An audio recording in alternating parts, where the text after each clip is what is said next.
দাবি পূরণের আশ্বাসে ৩০ ঘণ্টা পর কর্মবিরতি প্রত্যাহার করেছেন রেলওয়ের রানিং স্টাফরা। বুধবার সকাল থেকে সব রুটে ট্রেন চলাচল শুরু হয়েছে, তবে দেখা দিয়েছে শিডিউল বিপর্যয়। এতে যাত্রীদের ভোগান্তি কমেনি।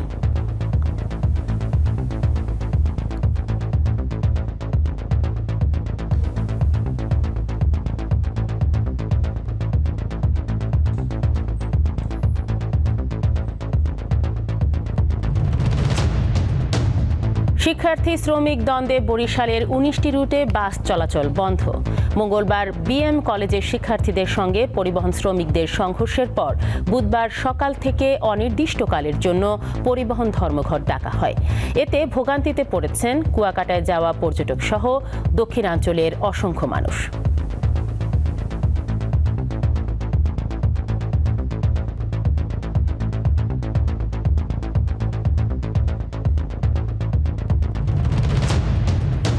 প্রশাসনের আশ্বাসে কর্মবিরতি প্রত্যাহার করেছে খুলনা বিভাগীয় ট্যাঙ্ক লরি শ্রমিক ইউনিয়ন।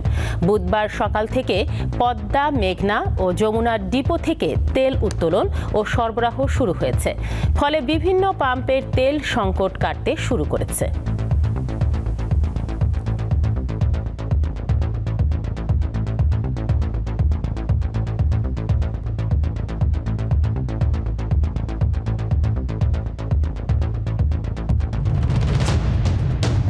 ভারতের উত্তরপ্রদেশ রাজ্যের প্রয়াগরাজে মহাকুম্ভ মেলায় পদদলিত হয়ে অন্তত ১৫ জন নিহত হয়েছে। এ ঘটনায় আহত হয়েছে আরও অন্তত ১০ জন।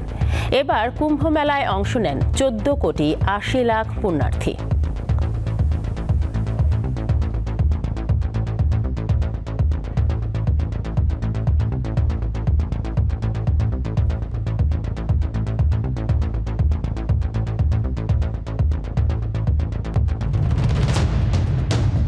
সব ধরনের ফেডারেল অনুদান ও ঋণ দেয়া বন্ধ করতে মার্কিন প্রেসিডেন্ট ডোনাল্ড ট্রাম্পের দেয়া আদেশ আটকে দিয়েছে যুক্তরাষ্ট্রের একটি আদালত। আগামী সোমবার আদালত এই বিষয়টি পুনর্বিবেচনা করবে।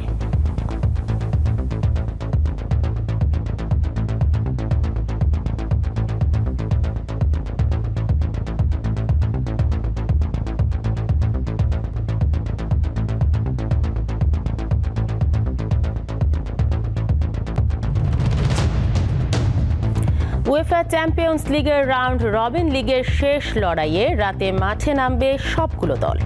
এ ম্যাচেই নির্ধারণ হবে শেষ ৮-এর টিকিট পাচ্ছে কারা। সবগুলো ম্যাচই শুরু হবে বাংলাদেশ সময় রাত ২টায়।